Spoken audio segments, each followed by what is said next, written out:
Vital Kamerhe mokambi ya ndako ya misala ya président Félix Tshisekedi akotikala na boloko ekati tribunal ya grande instance ya Gombe.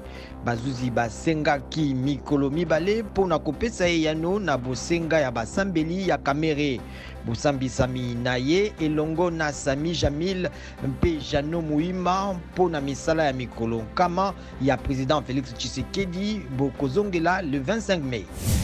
Pascal Mukuna, episkopo pe motambwisi ya Eyamba Aseka pe mokambi ya misala mibengami éveil patriotique abengisami na parquet ya cour d'appel ya Kinshasa Gombe mercredi pona kofundama na mwasi moko afundami na kozwa mwasi moko na makasi pe na kobotola ye buku ya lopango bililingi bya ekobo bitambolaki na ba réseaux sociaux.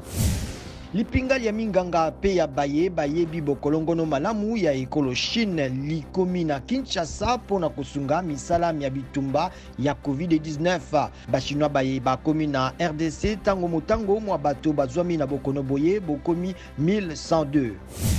Isabel dos Santos, mwana mwasi ya président ya kala ya Angola, Edouard dos Santos, mpe mwasi ya moyi ekolo Congo démocratique syndicat Dokolo apameli bazuzi ya mboka na ye na kokanga biloko na ye na lokuta. Passeport esalamaki lokola preuve etiama manzaka na kombo ya Bruce Lee, acteur ya film Kung Fu ya kala.